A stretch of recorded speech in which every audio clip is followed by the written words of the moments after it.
Hey everyone, it's Karina with Karina Loves to Plan. Welcome back to my channel. I am here for a collaboration video.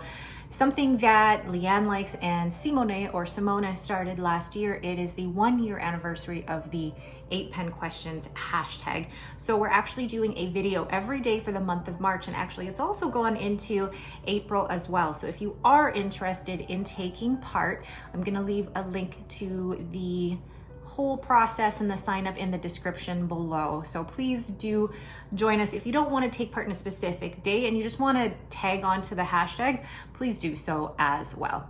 So it was this time last year that I also took part in this challenge, and it was a really great way to, one, get to know other people in the community, but also get to know a little bit about myself and my fountain pen journey. So the first question is, when and how did your fountain pen journey start? So my fountain pen journey started around, I think it was Christmas of 2015, when my dad gifted me a Cross Botanica green daylily. I didn't know anything about fountain pens at that point. I just thought it was a really wet writing pen, and I had to change the cartridges, which I thought was a big amount of work, and I didn't want to do it. And I love the way that this pen I love the way that this pen looks, but in the end, fountain pens weren't for me at that specific time. Fast forward to, I think it was about September of 2021, where I was switching into the Hobonichi cousin, and Tomoe River paper, and I saw Helen of the Coffee Monsters Co. using fountain pens on her channel, and I thought, I need to get in on this. So I bought, what did I buy? I bought a whole bunch of starter pens. I bought the TWSBI Go, the Pilot Metropolitan, the Pilot Kakuno. I think those are the ones that I did start off with. And there's a whole video of me unboxing these. And then I ended up finding my gift from my dad, the Cross Botanica green daylily. Thankfully, it made it through the move from our apartment to this house. But since then, I have jumped head first into this rabbit hole and have loved every part of this fountain pen hobby. I still have my Cross Botanica green daily. It's just retired because I don't use it on a day-to-day basis. It's a pen that I will never ever give away or sell. It has a lot of sentimental value for me. It's one that I unfortunately won't use on a day-to-day basis just because it's not the most comfortable pen for me. So the next question, favorite inks in the beginning and what are your go-to inks now? In the beginning, I really just wanted to get a handle of all the different inks. So I actually went for a few of the Diamine Shimmer Tasting inks. I had, I had Cocoa Shimmer, I had Caramel Sparkle, and then I also had Enchanted Ocean. But I also wanted to try a whole bunch of the Pilot Iroshizuku inks. So I bought a whole bunch of samples of those, and I'm gonna show you what I sampled them or swatched them in. I swatched them in a Midori notebook. So those were what I was starting off with in the beginning. Now my go-to inks now, I still love shimmer, but I also know that I do not like sheen. Sheen is not for me. So my go-to inks now, this is a hard one because it's not necessarily that I have go-to inks because I'm trying new inks every month, but my favorite inks now are still Teranishi Opera Rose, still love that one. My other favorite is also Tachia Ume Murasaki, so that kind of dusty pinky brown, really love those shades. But I also right now have inked in my Esterbrook SD Lilac is the Ferris Wheel Pressed Aurealis. I really do love a good purple with shimmer. So who ever thought that me as a person, my favorite color is green, but I've now shifted into liking dusty pinks, brown pinks, and purples. Who knew? Which leads to the next question. How have your ink and pen tastes changed over time? So my ink tastes, I think I've gone from really just wanting to try all the basic inks, like all of the Pilot Iroshizuku, to then wanting to try a lot of the lighter inks like Wearingeul, and moving away from a lot of the lighter inks actually, to now I really like the bolder, brighter inks. But I also like browns now too. This time last year, I was not really into the brown inks, but now I really do like them, and I do want to explore brown inks a bit more. In terms of pen tastes, when I first started this journey, it was all about function over looks. And the pens that I had and the pens that I was spending money on at that time when I first started was about oh, is it a really good nib? Is it a gold nib? I'm not going to spend that much money on a pen if it's not a gold nib. And then turn around now, I love, you know, the hand-turned pens and the beautiful resins.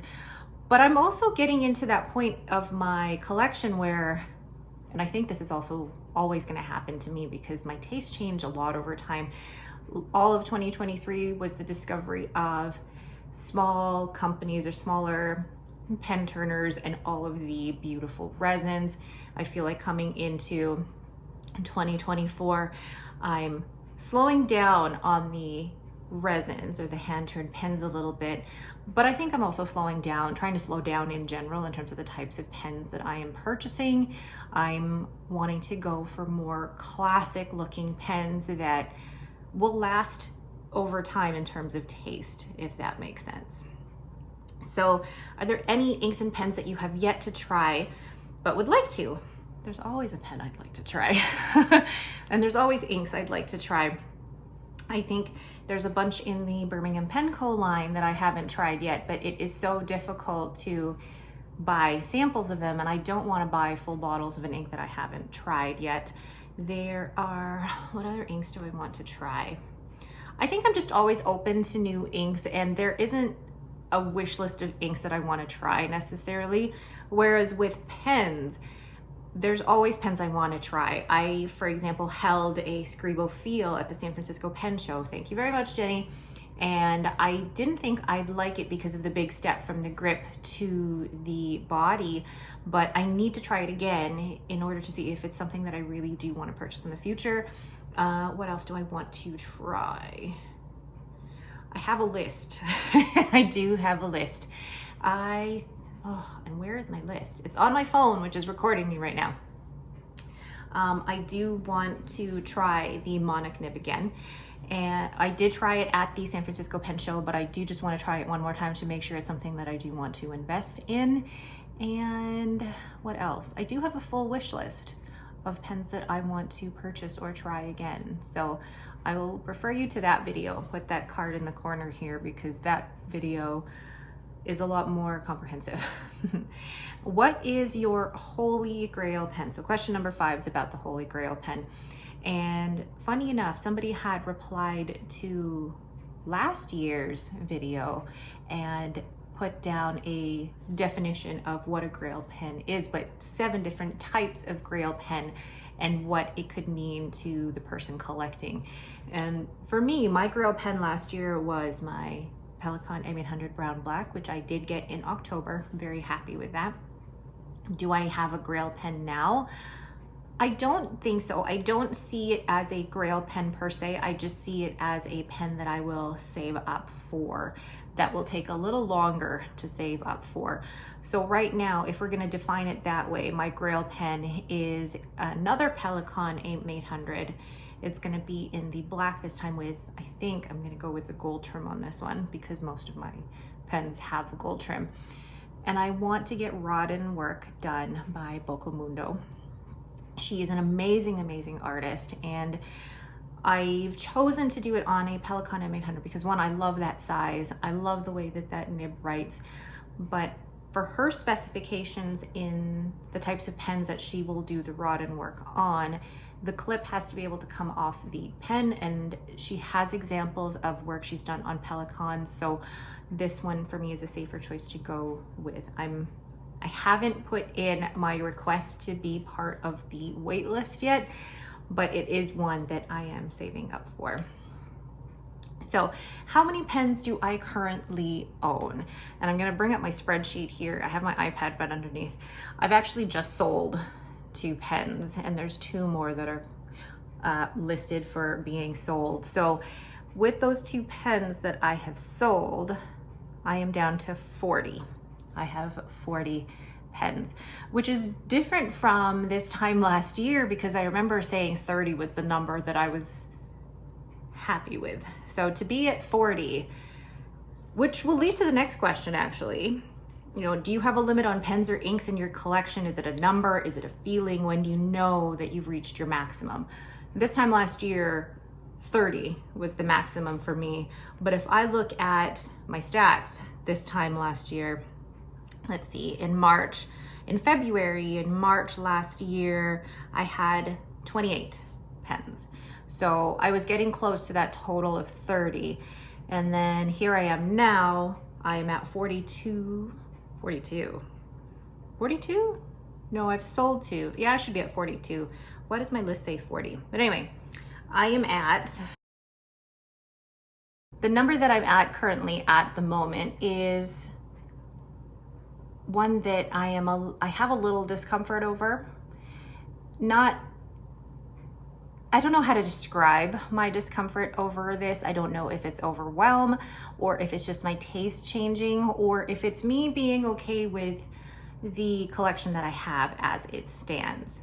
I have a wish list of pens that I would like to purchase in the future, but that also means increasing my collection by another 10, which would probably bring me to 50 or over 50.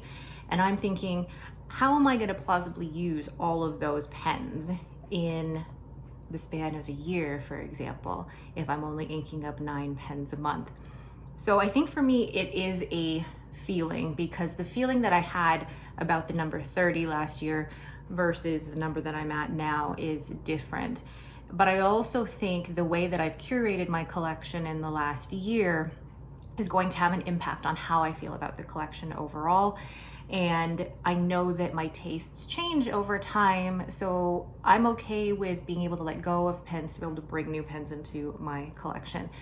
I know that my collection, for example, at the beginning of 2023 is going to look completely different to 2025, for example, and I'm okay with that.